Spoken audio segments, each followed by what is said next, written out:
People with ADHD save 10 hours studying with a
Oh, you just scared the fuck out of me. I'm watching Batman.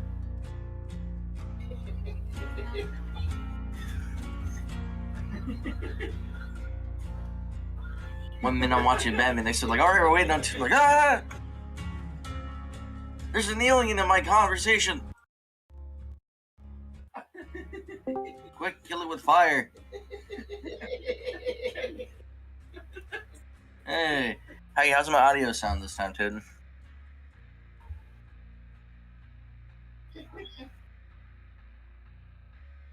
I don't know what's going on because I think my pop filter has been compromised. Oh, I'm still on push to talk. That explains it. Hello. No voice activity. Push to talk. All I see is tab, control, and alt.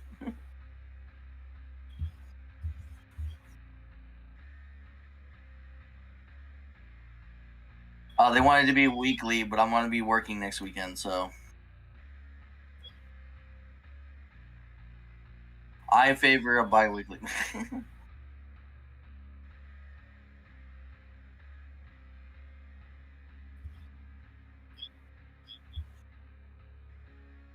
Yeah.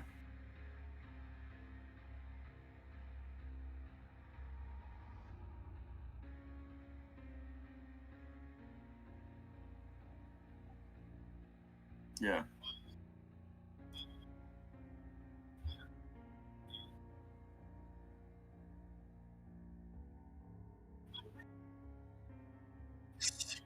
I thought we were just gonna get done with that. Like NFT's over. Can we just ignore it?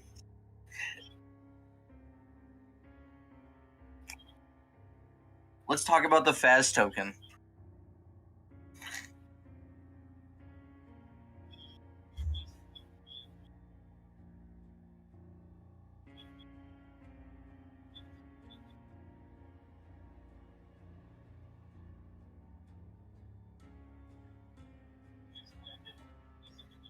Yeah.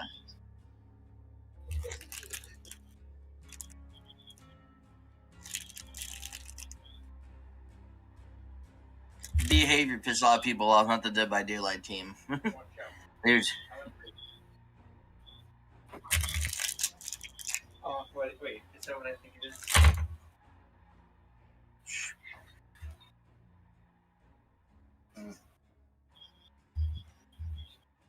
What? Obviously.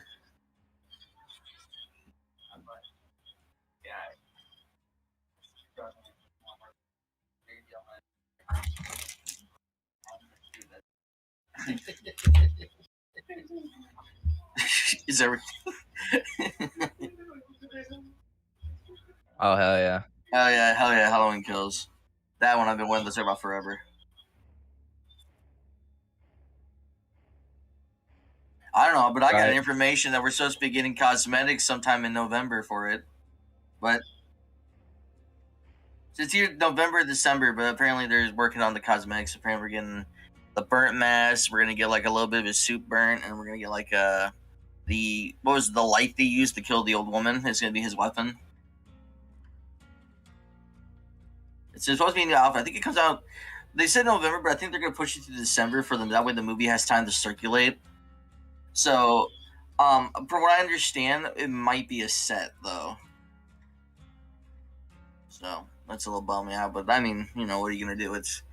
They have to do it sometimes.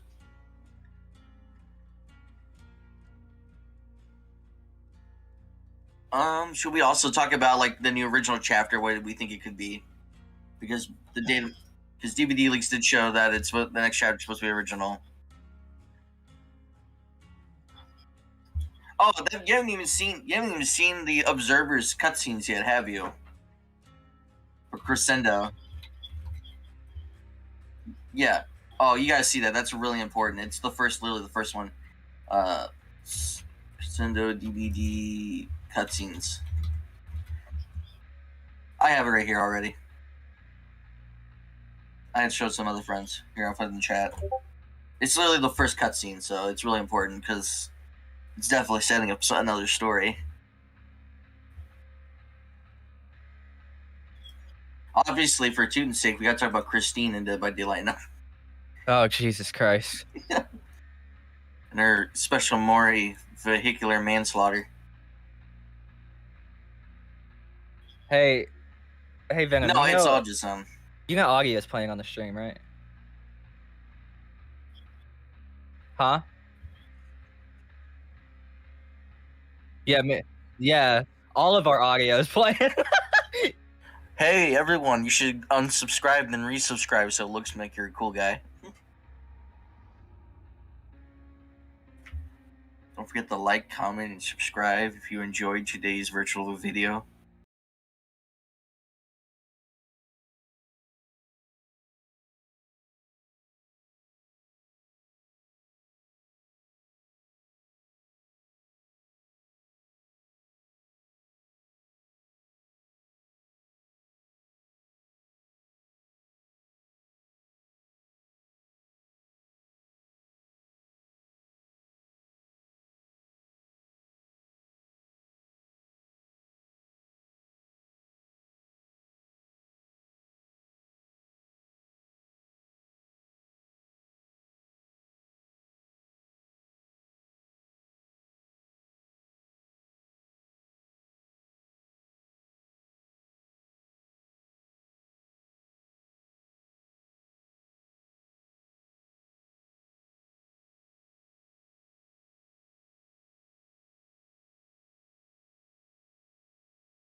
Happy, happy, joy, joy, happy, happy, joy, joy. How's it going, chat? Hello everybody watching the stream right now. My name is the Venom Xenomorph, and I'm here with RaphyYT and Tooten, and welcome back to the Fog Wanderers podcast. This is the second episode that we've ever done, and the first episode that we did was actually quite successful on my channel. And obviously in the community Discord, everybody voted, so it's clear that this is a good thing that you guys want to see happen. So we're going to continue doing that. So I'm here, obviously, with RaphyYT and Tooten. So say hi, guys. Hello. Okay. Hi. So we're going to talk about Buy gold. a lot of different things. So, yeah. Okay, so I think we should start with the elephant in the room, and just put a pretty little bow tie on top of the conversation for the NFTs. So, we know that the NFTs were a licensee decision, not Behavior's, like, it wasn't like Behavior was originally planning to do the NFTs originally. It was the license holders were going to make them do it in exchange for the license to use in Dead by Daylight. So at least that's the information that we have. That's at least the statement that we got from Behavior and from Dead by Daylight, right? So yeah, I'm gonna roll with that, and I'm gonna, like, think it's my truth or whatever, or just work with that. And then when it comes down to, like, the principle of the matter and just, like, do we care if Dead by Daylight did this or not? I think they did what they had to do in order to get the license in the game. I feel like Dead by Daylight should not be given any crap for the NFTs. It's a Behavior thing, and it's the licensee Oh yeah, thing. 100%. And it's the licensee thing. Like a lot of people would argue if they were going to make NFTs, why not just skip it and do, like, a different license? And yeah, it's because why not? Like, it's Pinhead. And then from a business standpoint, from Behavior Interactive standpoint, it's worth the money. But Dead by Daylight, like, the game itself actually knows better than that. The dev team over there knows better than that. So they should be wrapping that up pretty soon in terms of, like, the controversy and everything. well, see, I have one major problem with it. I have a very strong opinion on that shit. And it's the fact that I don't care that they did it, right? I don't care that they wanted to get the Pinhead license, and so they had to do the NFT or whatever. My problem was they didn't tell us. Yeah. Like, they No did not heads give up. us this choice. Yeah, to not support it. Like, our money went directly to supporting that. They didn't tell us. There was a lack of transparency, and that's what pissed me off. But everything else, there's no NFT in the game, so I don't really care. Right. Yeah. Yeah. If you did, it just drifts across your screen slowly. Yeah. Like, you bought this. It Yeah. came. By the way, like, It came. the next thing that I guess we should talk about, the other big thing. Wait! I didn't get my word in. What are you skipping over me for? Yeah. Go ahead. You're like, it's put like, your okay, like, hey, huge Tooten, like, what do you think about paragraph this? I didn't even name drop Tooten. It just, I was just like, jumped in. He jumped in. Yeah, I wanted He to knew jump what he was in. doing. We introduced each other in the last stream. We know, like, I know. All right, well, I was gonna say that I also agree mostly with, like, what Tooten says, but I feel like the reason they couldn't tell us was probably contractual, that they wanted to announce it for the boss protocol stuff. So until they had an announcement, Behavior probably had to take over most of the business stuff part of it, because Dead by Daylight's just the gaming community itself, and Behavior's the higher up, so they would probably have more leeway over all this. So I'm assuming they wanted to tell. They kind of did tell us that they were not wanting to be involved with this when they did their first one, and then Behavior probably made them change their statement yeah. because. See, I don't know about that. I feel like Because, like I said, like in the tweet, I think, I don't know if it was you or the Pixel, I said it felt like they had a figurative gun to their head, where, like, they told the truth and then they had to undo it, and basically they had no choice. It was either lose the license, and, like, Behavior would probably, like, force people to quit or something, like people who wouldn't follow the rules, because considering that the higher ups, like even Matthew Cote has to listen to Behavior, considering that they were bought out by him, So I'm assuming it was something they had no control over. If they wanted this license, and if they wanted to keep making stuff for the game, I'm assuming they had to, do this. I wish they would just skip. I wish they should have waited until Clive Baker got the rights to Pinhead back, and then did it then, because then he probably wouldn't want to do the NFTs. I wouldn't be surprised if, like, after the NFT stuff, that he gets incredibly has his own word on it. I don't know if they would have got the license from Clive Barker. I really don't. I think Clive Barker would make him do the female Pinhead, and then make male Probably. Pinhead. Yeah, the skin. But I'm sure. But Clive Baker's also been pretty lenient with some of the stuff he's done in the past. I mean, even for like doing the movie, I mean, like he let them do a male Pinhead for the movie. So I mean, they did do Pinhead in space, so. Oh yeah, I totally forgot about Yeah. Pinhead. I own all the other 6 movies except for the original. I refuse to watch that one. So I don't watch it either. I already saw Space. Jason in space, bro. I ain't watching Pinhead in space. Fuck that. Bro, you haven't even seen Leprechaun in space Leprechaun yet. in space. Fuck that too. Okay. Freddy in space. So the NFTs obviously are not good. You know, they're very controversial. They're, depending on the type of NFT it is harmful to the environment and everything like that. But what it does So wait, allow, I don't understand. Why is it bad for the environment again? I'm like, if it's digital. the digital ones aren't. It's just like it's a pain in the ass. But the physical ones. No, are, even the. How are the? I'm pretty digital sure ones? even the. I'm pretty sure like the processing power that it takes to like even create the digital NFT, the processing power is like 100 computers worth of power. Oh. And it's Really? like all that carbon's coming out into the air, and you know, some carbon's good for the environment. Plants need that, but too much causes global warming. Yeah. You know. So it's basically that. I mean, we all just got really liberal up in here. I'm not even liberal. I'm not liberal. I'm not right. I'm not left. I fuck the party system, but Yep. still, I care about the environment. You're right, the bare arms. And I'm for the fucking people. for the people. Let's go, fellas. But say what we want about NFTs, this controversy has opened Dead by Daylight's eyes a little bit, and something that I noticed that was really popping off in terms of Twitter was everybody was switching over to Springtrap's side ridiculously quick. During the hype up for Chapter 21, I know that it was pretty much an all-out war on Twitter between Springtrap and Pinhead. It started with Springtrap. Like, everybody was on Springtrap for the whole ride, and then when they saw the pin in the dartboard, like in the knife board, that's when Venom went crazy, and he said that's like a spring lock. That's when some people were going over Springtrap, and some people were split over Pinhead. And then when the Hell thing happened, everybody went straight for Pinhead, and it just became a total war over like what license it could be and what it could have been and everything like that.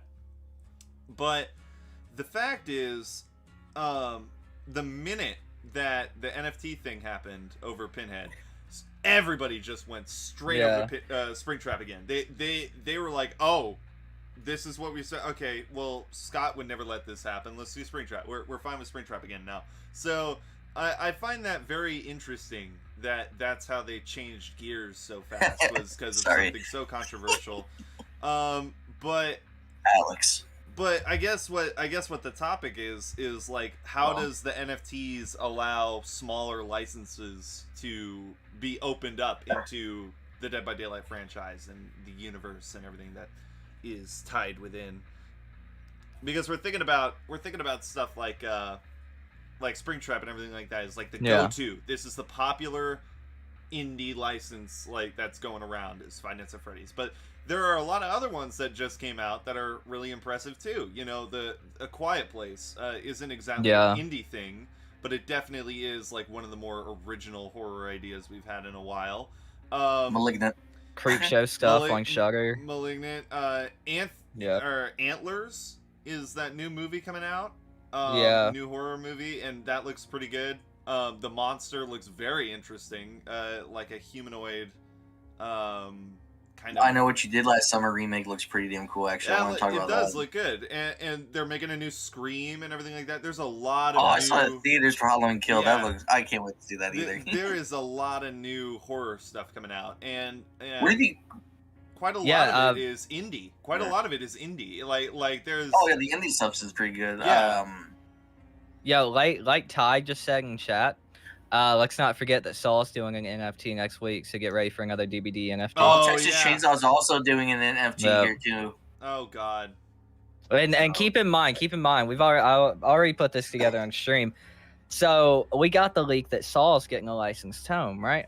It's very convenient that that got leaked, and they're doing a licensed tome for Saw in the next tome, so tome 10, and we all of a sudden have a Saw NFT announced. Yeah. Very convenient timing. Yeah. It's unfortunate. NFTs are kind of taking over the world, but the people that are smart, the people that are knowing the right thing, like Scott, who backpedaled so fast off of that idea, will be like, I guess, like the saving grace in terms of people that actually care about the games as well as like the people that play them. So that should be good. But coming out too. Yeah, sorry, I'm just reading chat. You're all good, Big Red. Buddy, the Halloween Kills is out now. If you want to watch it, we're gonna be talking about that here in a little bit, so we don't want spoilers. I've seen that shit twice. I've seen it like 5 times. I've seen it. We saw it in theaters and we watched it live on the on Venom server. Yeah. For everyone who was over 18. Discord. So if anybody wants to do like epic horror watch parties with Raphy and everything, especially this month, we're going to be watching A Nightmare on Elm Street. I think later tonight. So yeah, the community Discord is in the description below. But to address it now, so that way we don't run into that problem, later. Huge spoiler warning for Halloween Kills. For later. Right now we're talking about fun stuff. We'll warn you again when we're actually on the topic. But spoiler warning for Halloween Kills, because we will be talking about it in regards to Dead by Daylight. I want to add an extra topic to this too. At some point, I know it's not Dead by Daylight related, but I want to talk about Security Breach coming this year. Oh, well, that's kind of Dead by Daylight related, because I have information that I could base around that. But we can talk about that after Halloween Kills. That's a last minute addition. But what's it called? Yes, Peacock does offer a free trial. I don't know if Halloween Kills is part of that trial, though. I don't think so. Yeah, it is. Oh, it is? Okay. Oh, damn. Okay, yeah. Free week just to watch Halloween Kills? Yeah. I'd take it. But I guess, like, getting back on the topic, I guess the question that I'm trying to bring up, talking about, like, how the NFTs are relating themselves more to, like, the prone, like, the licensed kings, like we're getting Saw and Texas Chainsaw and Hellraiser as NFTs now and everything like that. How does that allow smaller things like Midnight Mass and Quiet Place and all sorts of other cool stuff to grow and like allow them to be welcomed into this universe without the nasty little tie of an NFT adding some toxicity to it? That's a good question. I feel like the more NFTs take over, the harder it's going to be for the companies that don't come with an NFT to actually get their license in the game, unless it's an immensely popular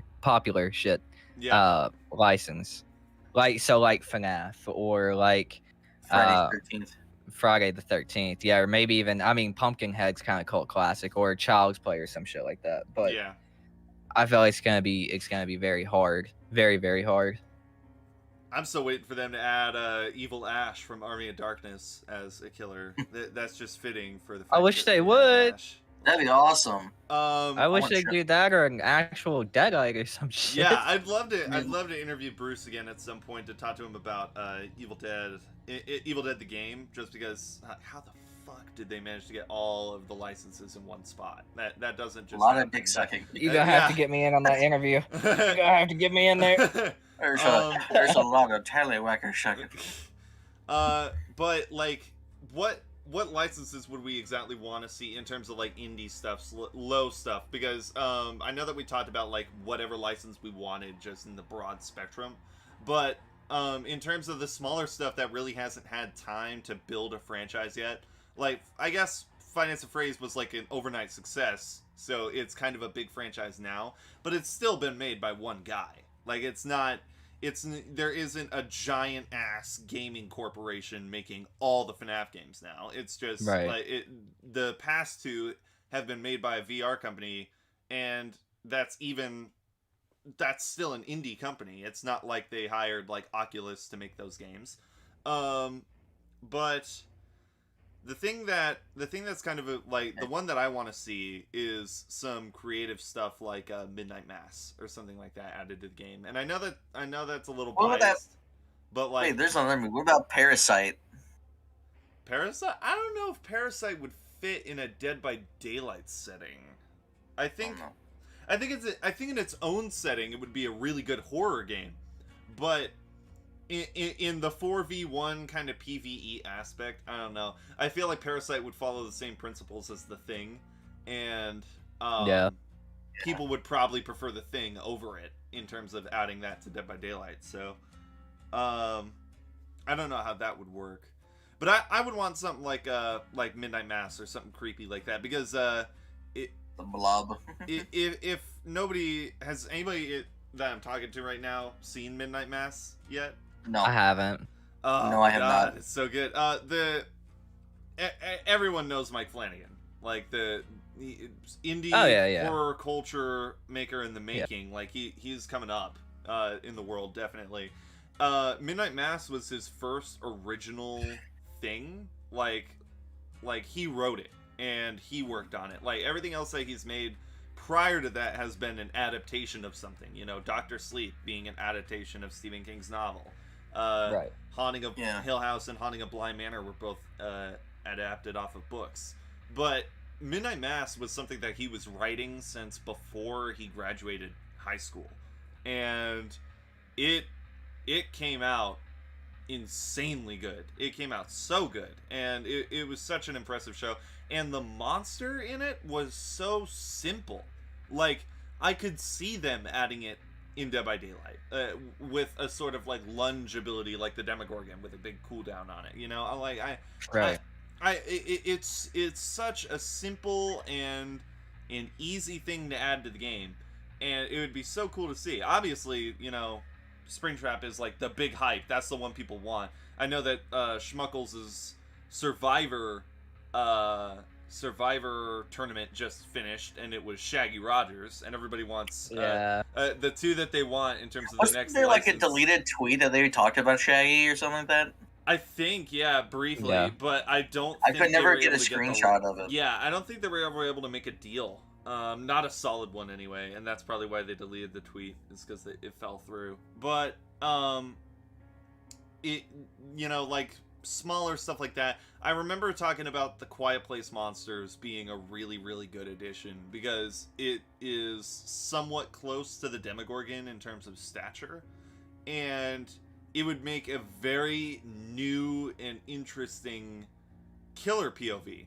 Because that's the thing, is like the killer POV has always kind of been the same for all these killers. They just kind of see ahead. Even the Demogorgon, which is a little weird that they chose to make it so normal, because the Demogorgon doesn't have eyes, so how could it see? So they really just like a bed with eyes on sonar. Yeah, but stank. Then why not make his POV a little more interesting? Why not make it like more echolocation? Because people would just bitch and moan about not being able to see. Oh my god! But it would be cool to see. It'd be interesting to see something new.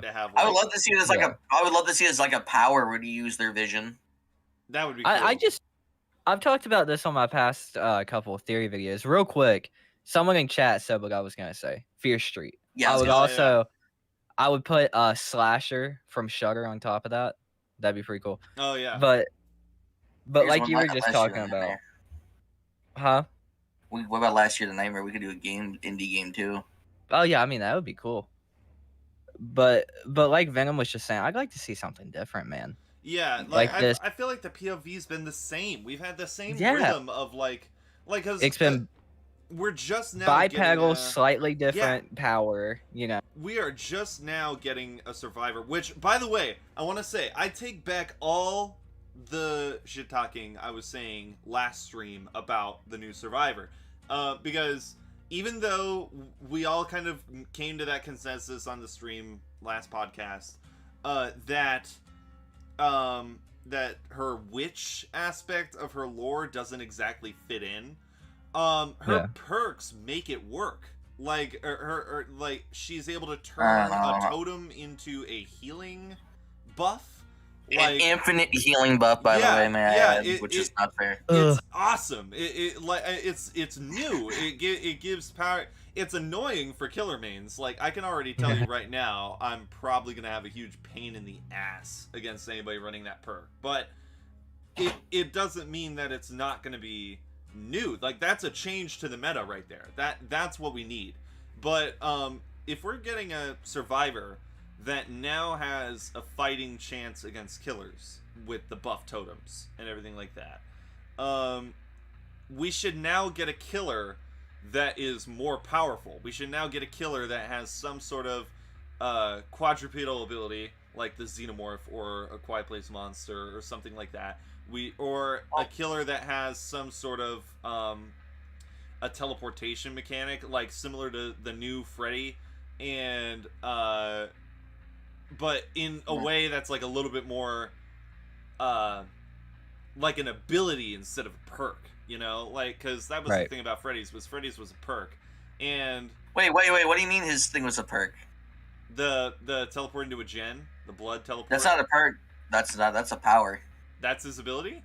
I thought Yeah, that was that's a his ability. Oh. No, what if you could teleport the generators with a perk? I'd be running that on Leatherface so hard. That would be crazy. No, I swear I thought that was something else. You can tell how much Venom has actually played Freddy Krueger. They need a quick teleport killer, something like Jason. Yeah, that's what I mean. It's like they need somebody that can zip around the map a little bit. The cooldown should be huge. Like the cooldown, huge cooldown, massive. But they should have a killer that would really like scare you, like come out of the. Yeah, we need we need a stealth teleport killer. I don't know. I think Pinheads does it pretty well too, though, with the box. No, because his teleportation is kind of slow, and you know where he is. It only takes like 2.5 seconds, I think, to teleport, and not all the time. If you're on an indoor map, you don't know where he spawns from.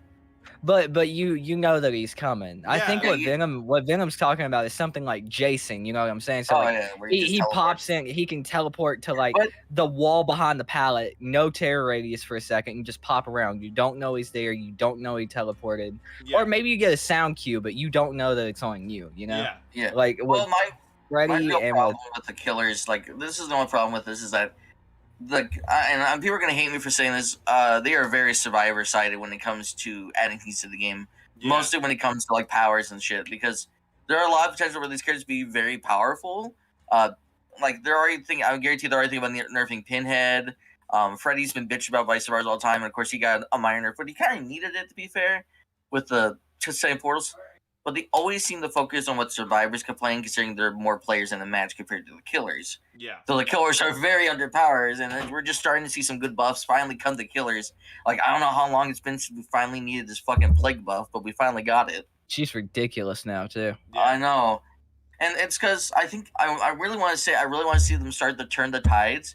I think that's what boons are for. And even though boons are still kind of powerful with the fact that they can use them multiple times on like our hexes, which get broke immediately. You know, I'll be okay if they want to do something really survivor-sided, add in a really strong survivor. I mean, just give me Anthony Michael Hall. You know what I'm saying? Yeah. With the baseball bat, old Huckleberry.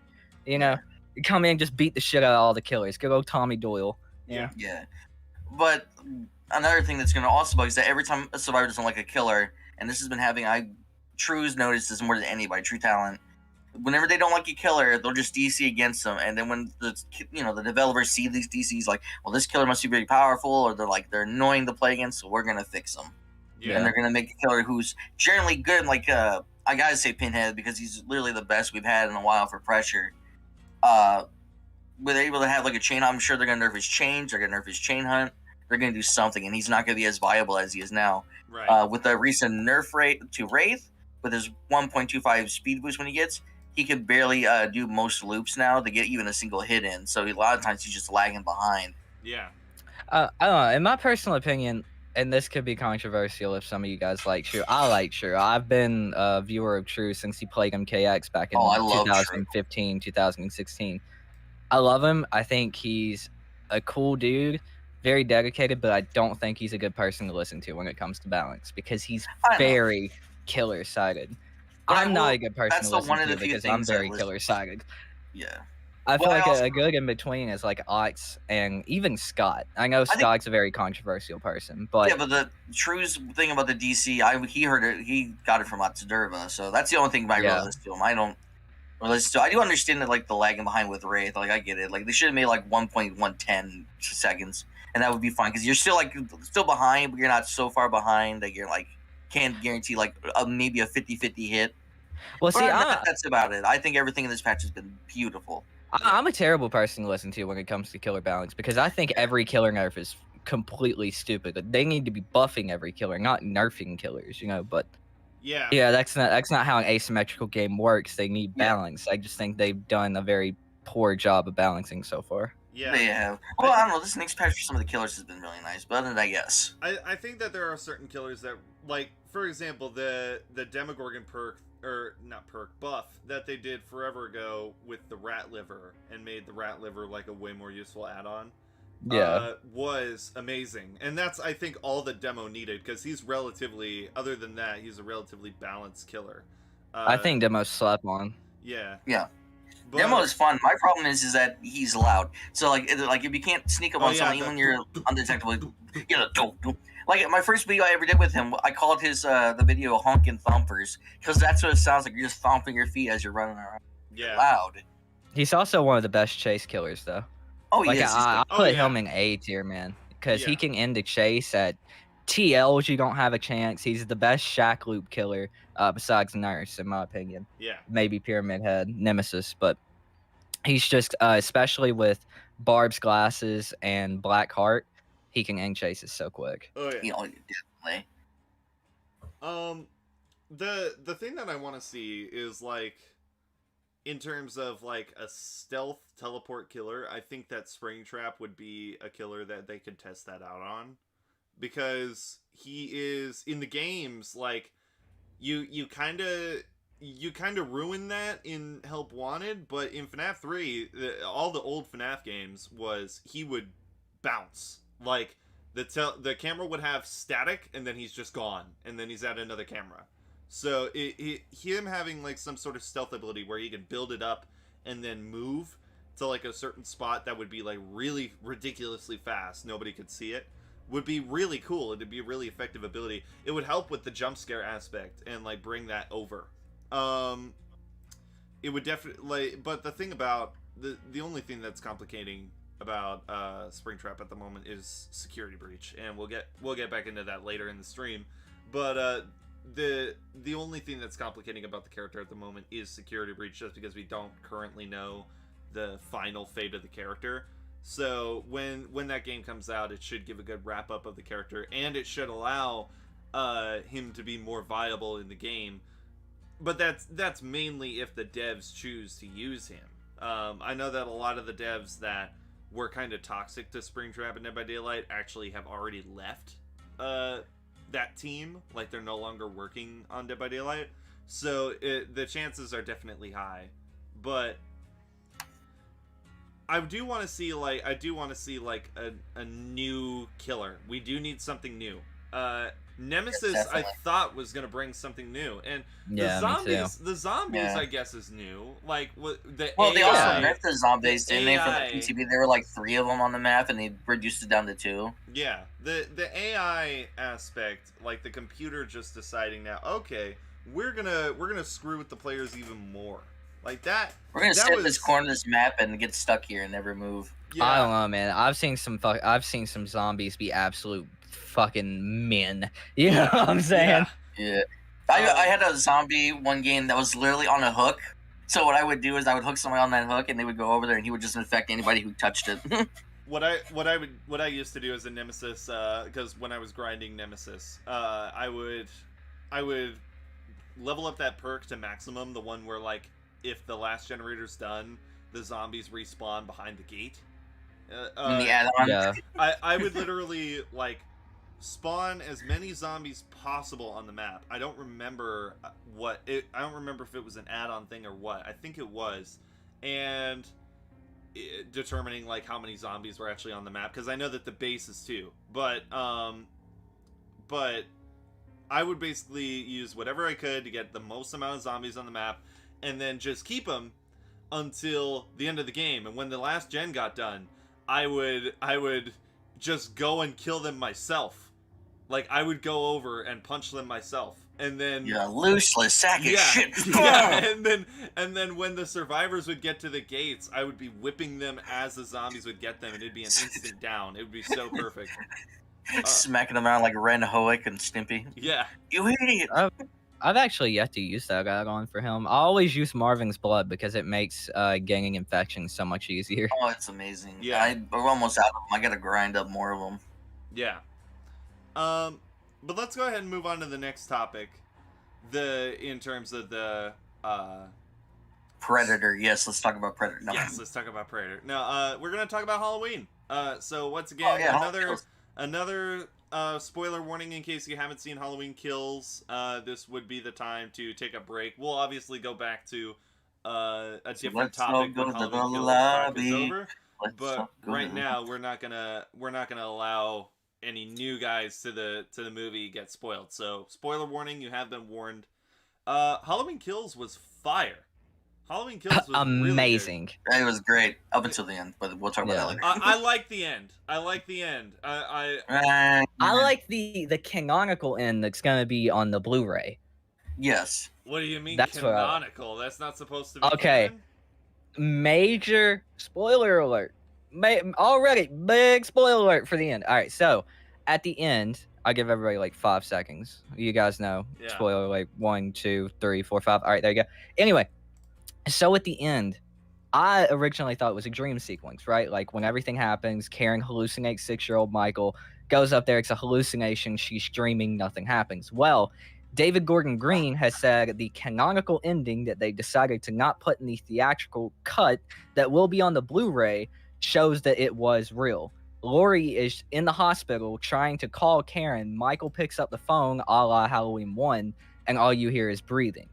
Laurie gets really upset, starts about to cry, everything. Oh wait, but then so there was supposed to be like a whole extra scene after. Yeah, you know in the trailer, when Laurie's walking down the hospital hallway with a knife, that's where that's from. What? That's where that's from. That? I don't know. That's because they want to sell the Blu-ray more. No, the best explanation that I heard is because of the time jump, that would have made the movies look too connected. Like it was going to directly continue from Halloween Kills into Halloween Ends. So maybe that would be a scene that's like the intro for the next one, like Halloween Ends. Maybe that's where they start it, because that'd be a good place to start. That's what I really liked about Halloween Kills was where they picked it up, like them checking in on the boyfriend that we saw for maybe 10 minutes in the last one, and showing us what really happened to the cop was a really good way to start. Like that, I love.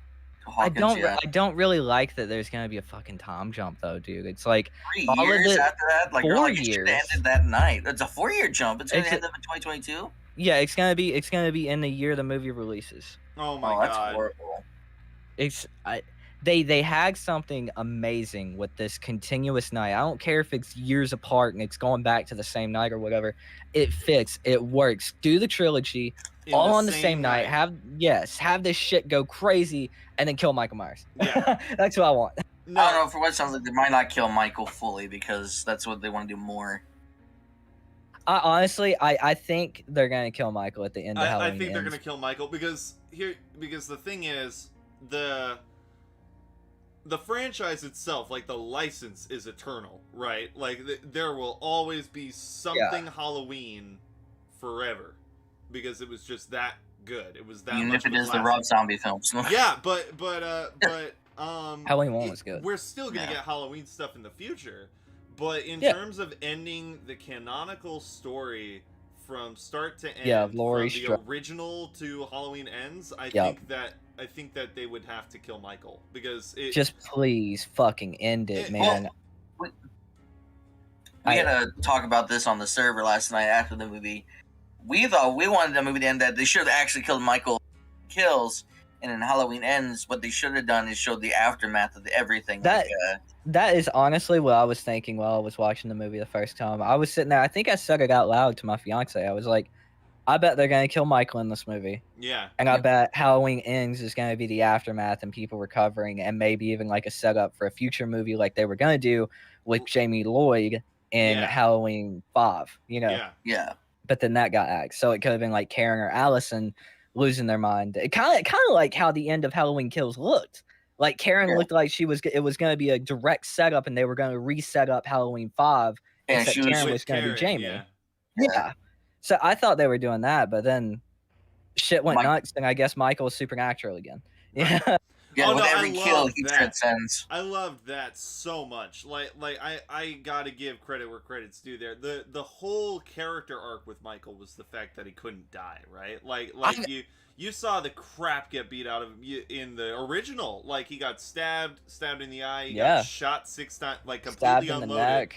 and then he got up and walked away. So The makeup, by the way, for the eye looks so good. I love the references. Oh yeah, no, Yeah. like They show Michael's face on them, like when you look on Instagram, you see like if you actually look at the face. Yeah, like he's got like a scratch in his eye, and his eye's got like all white because the iris is fucked up. Yeah. So, I love the references in this movie, especially when spoiler when the mob forms around him and what's the officer's name? He's the original officer Brackett. from Brackett. Yeah, it's like, hello, hey, Michael, it's Halloween. Yeah, everyone's entitled to one good scare. Yeah, yeah. I love they all it. swarm. I love it so much. It was really, really cool. I feel Yeah. I agree with my mom though. Like when we were watching it together the other night, I agree with my mom where the political sort of like the political, the right and wrong kind of morality and everything like that being thrown in.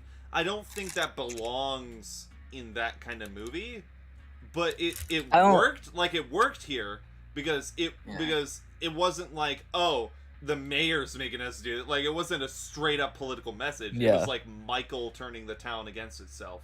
I think that was good. That was good.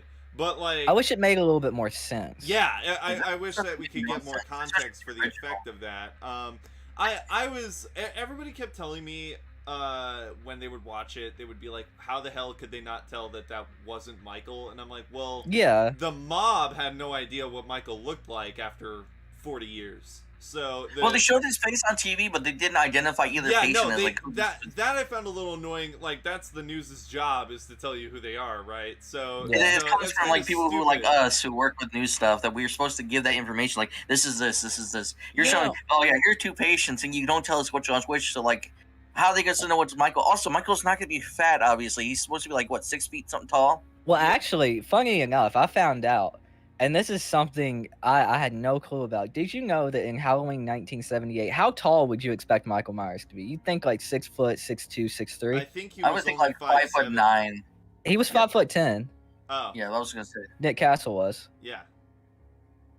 But I will say on that, I did like that they added the mob mentality in because after 40 years of terror, that is something that would happen. I don't care what any of these reviewers or Grace Randolph has to say about it. Like, you've never been a part of that. You've never been a part of the mob mentality or anything else. I haven't either. But that is from studies that you've seen and from how mobs have acted in history's past. I mean, we just had a mob break into the White House. Yeah. You know, that is just how that shit works. They're going to go after the closest thing that they feel like is what is after them, and they're going to tear it down. Yeah. And it fit well. Even if I didn't agree with how they did it, of course Michael Myers isn't going to be a short, bald, fat guy. I mean, he's bald, but, you know, he's not going to be like 5'5" and 250. You know? Yeah. It was like it's a mistake that was made. In terms of like the mob's part, just not knowing the difference. But a mob's not gonna care. Yeah, no, I was just about to add that. I like, because the thing is, the reasoning that I give to everybody whenever they complain about it is, in the last one where people saw Michael, either everybody that saw Michael died, or it was the Strodes. And nobody outside of them actually saw what Michael looked like. So, but they have the picture on the television that showed Michael. They should have said they should have said it was Michael. They should have shown Michael. Michael should have been probably for like, this is Michael Myers. He's a serial killer. You need the clock and lock. They would absolutely do that. Nobody identified Michael, and because of that, there is a serial killer on the loose, and he was stuffed. The 2 pictures it was easy for them to mix it up. So it was like, in terms of a depiction of a mob going nuts over Michael Myers, it's the most realistic idea. Yeah. Well, there's a lot of things like I had a problem with, like when you see his picture, like the other patient looked like he was like, he was old. Michael looks like he got the shit beaten out of him, like when he was like, younger. Like he's got like a scarred eye. Like how can you not tell that dude was probably a serial killer? Yeah. Another thing I'll say though about this movie that I really liked, I absolutely, I think this is my favorite sequel, to be honest. Yes, I agree. Oh, I But- love it. I think it's but- one of my favorites too. But the thing about it is, one thing that I did like that a lot of other people aren't liking for some reason. I know they had some weird dialogue here and there, especially Anthony Michael Hall's Tommy Doyle. He had some weird dialogue. I need a car. I have a car. That was Yeah. a little weird. But I like the fact that they took the idea from the end of Halloween 4, took away the Huckleberry Finn aspect of the bunch of rednecks, and like got an actual mob from A real mob, Haddonfield. yeah. A real mob that felt like real people going after Michael Myers, and it was led by Tommy fucking Doyle. I No. love that. Oh, that was awesome. When Tommy, also another spoiler, when Tommy dies, I couldn't take his face seriously because even in, like the slow where he was like shaking his lower jaw because he was screaming, it just looked kind of goofy. Watching the fact that I was When he gets his own ass beat by old Huckleberry. I was really sad. emotional. I was sad, but I was like, I couldn't take that face seriously because of the little jiggle of the chin. I'm I didn't expect them to kill Tommy. I expected them to kill Nurse Marion. I expected them to kill Kyle. I'm glad Lindsay's alive. She's I gonna come back expected them in the to next kill one. her. she's coming back in the next one. She's gonna be with the Oh, yeah. Schmoes, and We they're need to gonna talk about kick that car ass. scene. Uh, and how that one lady had the gun. I know how to That hold the was so gun. good. And then she's shooting that from. was the funniest part of the She movie. walks up to Michael and starts shooting, and she misses every shot. I'm like, if you held the gun before you know how to shoot, you would know you need to stand back from a Yeah. target. My And you're running towards her, fiance, and then he gets kicked the door, and she makes Yeah. her shoot herself. we were screaming the whole time that scene was going on because it was so fucking brutal. They killed Nurse Marion. That surprised the shit out of me. I truly Oh thought my they were gonna god, keep the them alive doctor the whole or the movie. nurse guy in the Yeah. back, and Yeah, the then knife they in the shoved it- eye. Shoved the knife through his Michael kills another kid to like continuing on the kid killing from 2018, Uh-huh. and then he Oh. just kicks that gun in the Not only that, eye. he killed the kids who were at the He killed the Little one John, kid. the Little John and Big John's house when they did that prank on him. Yeah, he killed himself. he killed the big kid. Yeah, he killed the big kid. And if you guys don't know, it's a theory, but I'm assuming the 3 kids that we saw in the flashback, the Mulaney's, I'm Uh-huh. assuming that's gonna be their kids, and they're gonna play a big part in Halloween Kills or Halloween Ends. I'm sorry. Oh, maybe. No. I know that. What's it called? I know that. I was kind of. Am I the only one that was annoyed over the Oscar thing? We didn't need that. We I got didn't, getting I didn't Oscar want over any Oscar. callback to Body. Oscar. Or the one where his body's in the hospital. Well, like the first callback during when Cameron's trying to reach Allison, and it just Yeah. shows, oh, Oscar's dead, and you're like, oh yeah, that's what happened. But we didn't need to see his body 3 more times throughout the film. We saw it many times, and we didn't. I need think we to. definitely need to see Yeah. it during the time when the mom mentality was happening and his mom freaked out. Yeah, that I that- needed. that I adds to the needed, mob and mentality. then the context for Children Cameron are trying to reach dying, Allison and- made sense, but everything prior, like Allison just looking in the morgue and seeing his like name tag on Oh no, the that was toe. Sartain. Oh, that was who? That was Dr. Sartain. That was his toe tag. Oh, okay. Yeah. All right. In that case, they didn't show Oscar too much, but still, I feel like a lot of the stuff that they added as like little filler bits or whatever, were kind of. I'm really, really, really wondering why they backpedaled so hard on the connection between Laurie and Michael, because that was the whole I thing. love it. That was the whole thing of the first one. Was there is He was a obsessed with- predator and prey mentality between Michael and Laurie. And Well, see, It's also kind of like what we got in Dead by Daylight. We got the predator and prey Yes. mentality in there. I love that they took that away. I love that they took away the He's just a bullshit killing sister machine. thing. Oh, the sister thing. I thought you were talking about like the Oh. obsession thing. No, I love no. that they took it away. Yeah, no, I'm happy they took that away. that I'm was mainly weird. referring to like in Halloween 2018, where the new It was Doctor, the Sartain new that brought them Loomis- together. Yeah. Yeah. But like he was saying, like even Sartain was like obsessed over like there's a connection between these two, and like the whole movie there was that hype that there was that connection. I love it.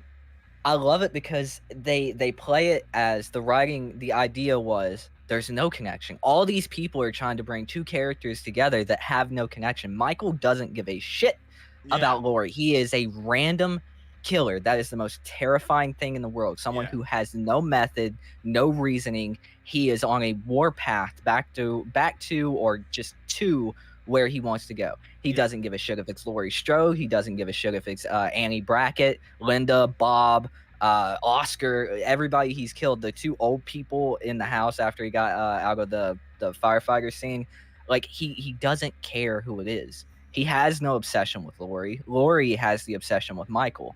Right. I love that. Michael couldn't give a shit. Yeah, I like it. I'm not like dissing it, but I am curious what made them turn it off. Like I'm wondering what made them switch it, because they really took their time writing it in the 2018 one, that there was that obsession mentality, and they threw it away in the garbage so fast. I bet it was John Carpenter. John Carpenter being a producer, because if you guys know, he hates Halloween 2. He hates the connection that he made between Michael and Laurie. Yeah. Yeah. Yeah, I loved Halloween Kills as a sequel. I would argue that it's one of the best horror movie sequels out there, because it does its job of honoring the original. Because Aliens is considered the worst horror movie sequel ever. Not because it's bad, but because it's so good, it makes the first one look bad. And it actually is like, that's the coin toss. Is either this sequel is going to make the original look horrible, or it's going to make it, or the sequel is going to suck and the original is going to be the only good one. So that's like always the game. And Halloween Kills kind of broke that pattern and was more of like, okay, this is more of the in-between. It honors the original, but it's adding enough to make it a unique experience instead of just watching Halloween 3 more times. So yeah, I enjoyed that. I loved that. The build up to the mob fighting Michael was also phenomenal, because when the mob was actually fighting Michael, they weren't doing one at a time. Like there were parts, there were like brief moments where that one guy would get cocky and just go in alone, and then Michael would do something to hit him. Like the guy with the gun came at him with the gun and then sliced his wrist, but then somebody behind him swung him with a bat and shook him up, and then the guy grabbed it with his other wrist and shot him. Like, it was a realistic interpretation of what people would do in a horror movie, and it was just, they're beating the crap out of him, and everybody keeps telling me, why don't they just cut his head off? I'm like, they're making one more. We know they're making it was a another middle one. chap. They're not going to kill him, because they need to make one more. And if they were going to kill him, they have to have a damn good reason. But I had a feeling they weren't going to kill him. But the way he got back up, just the suddenness, the lack of hesitation was so good. It's exactly what Michael is. Just a relentless, soulless, empty shell of a man that happens to be a monster. Like, it's just so good. And it's not like he just, he got back up and just started killing random people. The No. motherfucker literally got up, slashing a 40-year character's neck. Just dead. Bye. See you later. Bye, Brackett. Yeah. Bye, And then it's original like- character. and then like constantly goes back to Allison and Karen and like getting them reassured that everything's over, and then keeps going back to Michael killing everybody in the mob. Yeah. It was so good. And, like, it's not over. It'll never be And over. the sudden, I loved the jump scare at the end with Michael, because it was showing the flashbacks, because if you watch it again, obviously you'll realize that him fighting the mob is flashbacks, because there's no way that he just teleported into that room, right? It took me a little bit to realize that. So like that, all those scenes of him like killing Tommy Doyle and the rest of the mob were all slow-mo flashback scenes. He already snuck his way into the Myers house again, but watching the way that it was executed, and then just the sudden bam, he's right behind her, we don't see any movement behind her until he pops out behind her shoulder, is the smoothest little jump scare and it was gorgeous because you don't need something to jump out at your face to scare you all the time. You just need that sudden like, oh god, and that's enough. I'm like, oh shit. That was perfect. And my mom's all like, are they seriously killing her right now? Are they seriously doing it? And I'm like, yeah, they want to piss Lori off. They got to do it. Like, they got to make Lori mad again. You know, something that I don't hear this movie praised enough for. I hear everybody talking shit about this movie, but the one thing that nobody is praising is how smart they made Michael. Yeah. Oh, he's incredibly smart. Yeah. Literally at the Fast beginning of the he's movie. Fast too. Yeah, Yes. at the beginning of the movie, he's hiding behind the gate to Yeah. protect himself from the fire. He kicks the gun into the woman's head. Yeah. Like he's incredibly smart in this movie, and I think that makes him more scary. Also, It's- I think another thing that people also is that he knows that Marion's gonna freak out, so he recreates the way he was attacking her the first time by smacking the mirrors. Yeah. And they can like think it's him because they put his mask on there. He shoots and wastes all her And- bullets. And they were faithful to Halloween 1 Michael. They went back to that childlike way of how he set up bodies and stuff, and he was Yeah. experimenting with the knives on that one guy. I don't think the one that was kind of freaked me out the most was with Little John, Big John's bodies. Was like, oh, that's kind of like Yeah. like the other ones were like, yeah, I saw it happening, but this one's like, wow, like this dude. This dude I knows how to loved set it. the mood. Yeah, I know. Yeah, I loved it. I love how they kept the childish, like, dead stare. Like, when Yeah. he killed somebody, and it wasn't every time he killed somebody, but, like, every third or fourth kill, he would just stand there and just tilt his head Yep. and be I like, loved oh it. yeah, that looks right, and then go on, and it was so cool, and Michael isn't, like, that was the cool thing, was, like, if he knows he can get somebody, he's gonna be slow. He walks. He's not the sprinter. He's not the one that's gonna come right behind you and attack you immediately. He takes his time and he stalks his prey, and they really held with that, and I loved that. I really want them to add Halloween Kills stuff to Dead by Daylight. I want them to add the cosmetics. me Yeah, we too. talked about this pre-med that they're supposed to. We might be getting it in December. So Yeah. I hope that we get that. I hope that we get an older Laurie Strode skin, just like yeah, none of us are talking about the Or Allison. Yeah, or Allison. we need yeah. to. Allison would be a really cool skin. I want to talk about the old couple scene. I know Way really seems to really super talk about how fucked that is. That he like they did nothing. They're in their own house and he's just in there. You know? When he Oh, broke the that drone fucking light ones? bulb. Yeah. Yeah, the drone scene. Yeah, where they're just like playing around their old, their old couple in their drones, and all of a sudden he's in their bathroom and he's just like. And he's Surprise, like, motherfucker. and I think a lot of people don't notice that in the last movie, staring at himself through mirrors for like a while. Yeah. So like, there's a scene like in the first movie where he's like looking in the mirror, where he uses the reflection to trick Laurie and the shoot in the window. Yeah. It's just, it's so good, dude. The more I talk about this movie, the more I think about it. I'm like, it's so damn good. It is. It's a really good movie, and I don't know why people are shitting on it. Even the 78 flashback, bro. Yes. Holy Oh my god. crap. If you were watching it in theaters, you don't notice it on Peacock. Like, you don't notice it from home. But if you're watching it in theaters, it actually has a grainier film. Like, no, they used I an noticed it older on camera. Peacock, man. Yeah. Really? I noticed it on Peacock. Yeah, they have it on Peacock, and I saw it in theaters. Like, that's an older camera. That's They grainier. used an older camera for the flashback scenes and everything. And the Loomis. So good. That guy. Oh my god.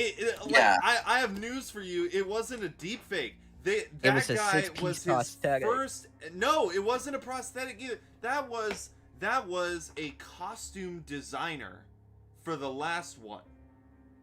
This was his first ever acting role, and you're never gonna find him anywhere else. This was his first ever acting role, and they got him to be Loomis. And my mom, because she was the one who was like day one original Halloween and everything. Yeah. When she saw that, she was amazed. She was like, "Wow, they really improved their CGI." And I was like, "Mom, that's not CGI. That's a dude." So the only thing I didn't like about Loomis in the movie is because Donald Pleasant's voice is so hard to recreate. Like the few lines that people can say recreating, it was kind of dumb. It's like, did Michael kill again? It's like, no shit. Yeah. Like, do you see the look on this guy's face? Of course Michael killed again. Is that even a question? And let me say, like, in the flashback, like you were talking about, when he knows he can get someone, he's slow, he's methodical, he Yeah. stalks them. When he knows he's in a bad situation, dude, when he charged that cop, I literally jumped out of my fucking I skin. know. Yeah, there's Yeah. he's like, welcome to Haddonfield, where nothing ever, and he just comes out of nowhere and like pins him against the wall. And same with in the present day, the 2018 like scenes when they're in the Myers house and Cameron sees his dad, and all of a sudden he Michael charges at him. just charges Runs at him. like he did not like. Normally he's slow. Normally he is the stalker. But That's when you know Michael was using play with your food. Oh God. Well, they did that in Halloween 2018 too. When Laurie's when he busts out from behind the mannequin at Laurie, Yeah. like he knew he was in a bad situation. He busts out of there. But it goes back to Halloween 1 because, like I talked about with my fiance, after Halloween 1, Michael Myers became an icon.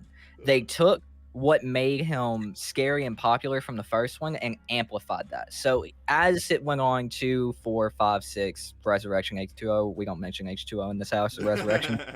But as it went on, they amplified everything that made him inhuman. So he was this slow, stalking, weird walking man. But in the first one, he had all these human features. He would jump into a car like a normal person. When he got up to chase Laurie at the top of the stairs, he was moving the knife from one hand to the other, hunched over like he was pissed off. Yeah. You know, I'm glad they brought that back to Michael Myers in 2018 and Kills. He's not just this supernatural, stiff moving person. Like, he's an actual man with probably supernatural abilities. I like the non-fluid movements, you know? Yeah. I think that's the thing about Michael that I really, really like is like the only supernatural thing about him is the fact that he can't die. The rest of it is just he is a being, like he's a man. Because that was the thing that really turned me off about the Friday the 13th movies is like after that one film, I think it might have been Part 4. Yeah, part 4. I think it was part 4 where like they killed him. They actually killed him. Yeah. And then Part 6 they brought him back with lightning. And then they just and then he would die, and then he would keep getting brought back. Keep getting brought back. It was so annoying. I'm like, just stop bringing him back because I'm not the only person who thought that wasn't annoying. You know, the funny thing is, even though that's what I hate the most about Friday the 13th, they kept bringing him back. He's a zombie and everything else, and it eventually led to Jason Goes to Hell. Jesus Christ, God help us all. Part 6 was still my favorite movie, even though they made that decision in Part 6. Oh yeah, I feel like Part 6 is kind of everybody's like go-to. Yeah. Part 6 and maybe it's funny Part 4. when you think about the original script for the Part 6, I believe, is that the whole movie is going to be a hallucination. It wasn't going to be Jason's comeback. It was going to be that. Come back. Yeah, after seeing the parts of Jason, what Tommy was going to start hallucinating, seeing Jason. This was supposed to continue for Part 5, where when you put on the mask, you know, at the end of that one. Yeah. That he was going to be the one killing his friends, but you think Jason was doing it, and that's what he'd be seeing. Well, the funny thing is, 2 of the best Friday the 13th sequels are on fucking YouTube. Never Hike Alone and Never Hike in the Snow. Yeah. All right. One thing I want to talk about for Michael Myers real quick is a lot of people don't talk about the mask situation. I don't know how connected he is to this mask since the first movie or since the 2018. Yeah, like it feels like what if you just like if you don't kill a man, what if you kill the mask? Because he's like 40 years off old the mask or mask. something. It feels like he has all his like the power comes from the mask. Like it seems like they're building that. Yeah, I feel like it too because he's showing the thing where like he fixes the mask before he gets beat up and he survives. He gets the mask when he gets the mask take off. He tries to put it back on. He fills the mask in 2018 when they hold it up. It makes him like slightly turn. I have his mask, the Halloween Kills mask, right over here beside me. Oh, nice. My theater has it. I'm thinking about contacting him and see if I can purchase it from him. No, another thing I was gonna say about the ending. And I want to tell you guys this right now. I'm gonna call it right now. I called it with my fiance last night. Do you guys remember at the end of Halloween 2018 how like it ends? It freeze frames on the knife that Allison's holding. Yeah. Well, in the canonical ending, for Halloween Kills, when Laurie's walking down the hallway, it freeze frames on the knife again. Oh, so I guarantee you that knife that kills him. Yeah. Yep, that's gonna be the fucking knife that kills him. Well, it's his knife, so that's like using his knife against him, probably with the mask off. They have to take the mask off to kill him. Yeah, they have to. They're gonna have to show his face in full form. Yeah, I believe me, the freeze frame where he's like putting on the mask before the war for Haddonfield, because that's what it was called. It was so well before the shot. movie came out. Before the movie came out, was like there will be Yeah. a war for Haddonfield, and that was it. And I was so happy with the score, the music that was playing. Oh my when, god. Oh, when the he music was phenomenal. slowly picking up the mask and putting it on, I was like, oh my god, the chills running down my spine. Funnily enough, dude, like being a musician, like in video games and even movies sometimes, like for some reason my brain drowns out the score. But whenever I'm watching a Halloween movie, my ears are in tune with everything that's playing. And I love how in the flashback scenes, like they only really had to make one I track. think it's got a good soundtrack too. They had to make one track for the flashback scenes, and that was when he lunged at the cop and was choking him out. The rest of the flashback scenes was the original score, like from the original film, and I loved that. They really kept to the original, but I really loved Halloween Kills. I think it was absolutely great, and incredible. I hope that it was amazing. I hope that they hold to it, and I hope that they do more with it, because I know that the critics are giving it crap, but the audience likes it. Yeah. It's like a Venom situation. The critics hated it, but we're like, yeah. It's cool for critics to shit. It was always cool for critics to shit on stuff. Yeah. It was always cool for critics to shit on horror movies. And, you know, it's become even cooler for anyone with a microphone and a camera to press record and shit on something and get a massive amount of views, because everybody's going to come hate on them because, you know, they're wrong. They're saying... That's one thing I hate about YouTube and I hate about the internet. It's a lot of these shock creators and shock people who will just say dumb shit because they know it'll get them attention. Right. Exactly. You know? And I feel like that's the It's case political. with Halloween Kills. Yeah. All right, we're gonna move on to the last topic, I guess, that we're adding here: the security breach. Security breach is coming out. This is very good, considering the fact that the official release date number has been confirmed to be 2021.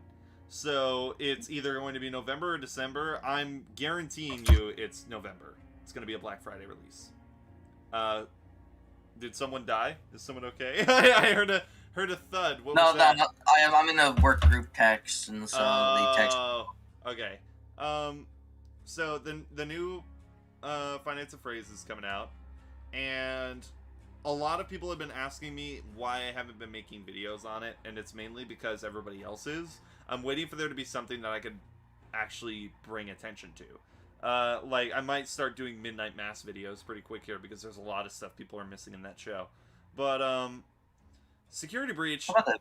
Security Breach is... Yeah, Springtrap just said it in the chat, and I was about to say it myself. Springtrap is the end of the William Afton or Springtrap storyline. The minute that game's out, I guarantee you, if they do make Five Nights at Freddy's games in the future, it will have nothing to do with William Afton. It will be a new... What it sounds like it from reading the books, it might be about Circus Baby. So yeah, I would love to see Baby again. I would love to see some more context. Like I don't want them to be done with the Afton family. I just want them to be done with William, because he's over with. And then the entity can take him, and then he can go do something else. he could go be in Dead by Daylight. Yeah. Put him in there, and then keep Baby, and then we can deal with Baby, because Security Breach... Crazy if Scott actually made Dead by Daylight crossover canon in the FNAF universe. Oh, that would be cool.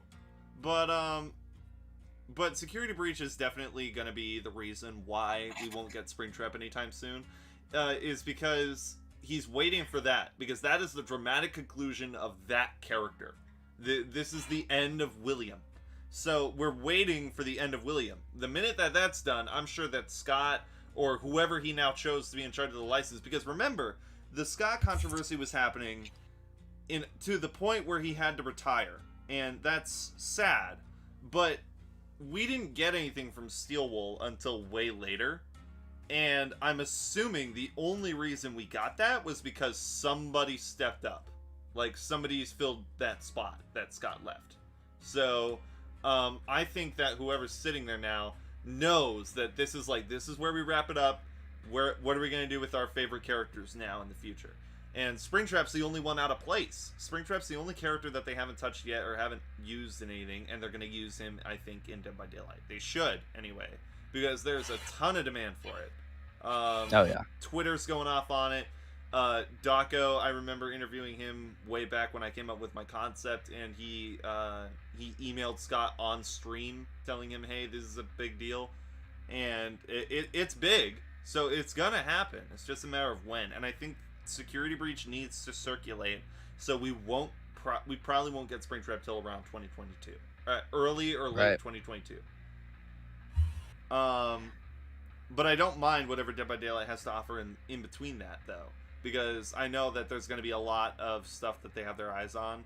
I have been hearing some rumors that they're already in talks with Scott on Springtrap, in terms of like some leaks, and that they've already reached out to Steelwool. So we might be seeing the Help Wanted version of Springtrap added to the game with maybe a glitch trap cosmetic, and that would be pretty insane to see. Yeah. I gotta let the professionals talk here. I'm not up to date on any of this. Oh yeah, Tooten, give us your FNAF opinion. Yeah. FNAF opinion. I think the community, funnily enough, I think I said this last Fog Wanderers, but I think the community is one of the most welcoming communities I've ever seen. All right, get back in your spring suit. I don't personally like FNAF. I never have. I unfortunately probably never will, even though my chat's gonna make me play Security Breach on stream. But I played FNAF when it came out, the first one. My little brother and I got it. And I was like 15. He was like 8. Yeah. And I have sensory issues. So like loud noises and shit get to me. So like yeah. jump scares in the way that FNAF does it, that was one of the reasons I could never get into it, because I can't even play the fucking games, you know? This one should be, Security Breach should be fine. If they make you play Security Breach, it should be fine, because a lot of I mean, there probably will be hella jump scares anyway, but unlike the other games, you actually see the animatronics move. So they're going to be like running at you. So it gives you a chance to prepare yourself for a jump scare if there's one coming, you know? So, yeah, if I can prepare it's not even that like, oh, it's a jump scare, you know, it got in my face. It's the loud noise. It freaks me the hell out, you know? Yeah. Like I have to wear earphones when I watch fireworks. It's that bad. You know, yeah. so that's one reason I never got into it. But I will say, the research that I did when I was covering the possibility of FNAF coming in Chapter 21, and what I was told from the lore that people were telling me in stream chats and YouTube comments, it sounds like some very, very, very good and interesting story. Yeah. You know? And it allows Springtrap to be very fitting as a character in terms of the game and everything like that. Yeah. Because it's, if you want, like, because we don't have a lot of serial killers in Dead by Daylight. We really don't. No, we don't. So yes, Freddy is technically a serial killer. Michael is. It's like all the licensed killers all are the like licensed serial ones killers. are serial, Yeah. But we've never had anything like Springtrap. We've never had a child serial killer. We never had anything crazy like that. Yeah. I know my fiance, she wants a real life serial killer, and I keep telling her they're never gonna do some shit like that. Yeah. Like she wants Ted Bundy or some shit. Ted Bundy. Yeah. Well, I can see why they would never do that. Yeah. Yeah. But I mean, overall, I mean, I think I really wish, like, on the little bit of research I did, I really wish more people would be like open and do like 5 minutes of research to find out what FNAF is and what it's about. Because in 5 minutes of research, you can truly find out that game is not a fucking kids game. Well, you know, if the books give Springtrap a lot of justice. I don't like what they did with him in the third novel. I'm mainly referring to the novels here, because the short story ones, the Fazbear Frights ones, I think there is only one story that connects through all of them, and it's the Stitch Wraith story. And that's not like canon. That's not like to the games or anything like that. None of the books are. But the novels have a lot of parallels to the games. Like, the way Springtrap happens is kind of similar. It's the same character and everything like that. But the thing that was, like, if you want a good glimpse as to, like, what Five Nights at Freddy's is like in terms of story and everything like that. The novels do Yeah. a damn good job, and it's really impressive. And we're getting a lot of what I really find interesting. I don't think anybody's even noticed this. People keep skipping over it, and it's kind of disappointing. A lot of the Silver Eyes and the Twisted Ones are in this game, in Security Breach. We're getting a wolf for the first time, and the only wolf we ever saw in the FNAF universe prior to that was the Twisted Wolf and the Twisted animatronics. We've never ever been outside of a normal pizzeria before, and then we saw the mall in Silver Eyes, an abandoned mall that was built to try and renovate the area, and it had fallen through. Maybe that's what they're doing here in Security Breach. Maybe the mall isn't even open for guests yet, and I don't know how Gregory's there, but it would make sense. So there's a lot of that sort of going on where like we're starting to connect back. This is a dramatic conclusion, and it's getting me hyped because I know what's next. I know for sure Dead by Daylight's got to be next because there's no way that like they'd skip that. Right. Yeah. I think it'd be interesting. I'd love to see what they did with it in Dead by Daylight. I'd love to see what they would do with the character and the IP. And really, my thing is, I would love to see how hyped the community got. Right? I'd love to see how many people had their weeks and months and years made by getting FNAF and Dead by Daylight. Yeah. That's what it's all about for me. I want to see how happy the community is. Yeah. All right. We're also getting a Pro just reminded me of this in the chat.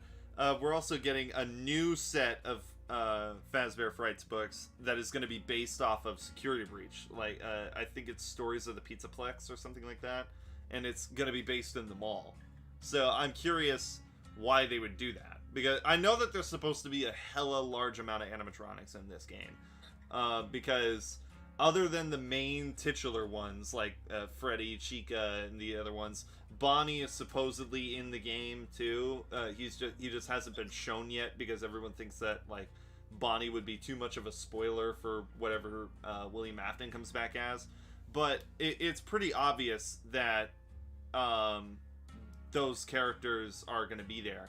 The other characters, the thing about the mall that's going to be really creepy, Tooten, that I think is going to be a little bit of a like shock factor, I guess. Yeah. And I'll prepare you for it now. The whole mall is automated. There's no staff. Everything there is in the mall is animatronic based. Like they showed it briefly during an NVIDIA conference, and I remember watching the reaction, and I was like, "That's pathetic. That's all that they're showing us." But then after some time and seeing the first Freddy and Friends, and showing that brief picture of the service bots, the animatronics are everywhere in the food court, they're cleaning bots and everything like that, and they're everywhere. There are so many of them. That's actually terrifying, though. It is. Like, hey, I think I can find... Here, I'll show you to see your reaction, because it's really, really creepy. Yo, Ty just said it in chat. Watch, what if FNAF ends up striking a deal with VHS instead? Yo. Oh, that I could see as well, though, because that's an indie partnership, and that's what Scott has done in the past. The last crossover that we had was with Rec Room, which was an indie game, so that would make sense. Yeah. I always come back. Oh god, do you have that on your soundboard? I do. I actually like that, though, because it gives Dead by Daylight some competition. It brings a large community to VHS, and it gives some real competition there. Okay, It does. Okay, this looks like a thumbnail to somebody's YouTube video, so I'm glad I'm not showing it on stream. But I'm gonna send this to the group Tooten. Alright. Upload. There. Croissant. Croissant. Croissant. Croissant. That. Ugh. You gotta finish a croissant. So yeah, we've been getting glitches like that within each of these videos, except they've always been different. And that one was just like one that really stuck with me. I was like, what the hell is that? That's right. not an individual. There's multiple eyes there, I had no idea what that was, and then I realized after watching it over and over again, it was the service bots for the mall. So the whole mall is going to be a problem. And please note, the other fear factor is how big the mall is. It's a 3-story mall. It's massive, and it's an open world 3-story mall, and it's huge. Sounds expensive. And you're going in the vents, and you're going into the back service areas. It's gonna be such a good game. It kind of sounds like, from the way you're describing it, it's like first person open world in the mall. Yes. So it kind of sounds a little bit like Outlast, which I'm interested It's in. definitely got a lot of Outlast vibes. Have you seen anything on Security Breach yet? I haven't. After this, I'm definitely gonna look it up. Yeah, you need though, to watch the second trailer. The first one's good because it gives you a bit of scope as to the environment, but the second one is the one where like you hear William Afton's normal voice for the first time, which I like. I love it because when you hear his I always come back voice line is like after he's survived 2 fires. Like that that's him already in the animatronic suit, and he survived 2 fires prior to that voice line. So he is totally fucked. Like his voice line is screwed there, so that's why he sounds all raspy. But you hear his voice normally at the beginning of the trailer, and it is creepy and unsettling. Just the fact that he could pull it off like that is so good. But I know I'm gonna be forced to play the game. So I mean, the fact I think another thing that got me about it is I was locked in one position. You know, and that, I mean, I know that's like design decisions, and that's very smart. Yeah, it's very smart. It builds anxiety, but I like the fact that I'll be able to move around. Yeah. You know? I don't like it because I know something's gonna be behind me. It's giving me Poppy Playtime vibes. Which it gives me Slender Man vibes. You know? I love Poppy Playtime, by the way. Poppy Playtime is It looks really good. I saw gameplay of it. I might start playing it. I might start playing it on my channel.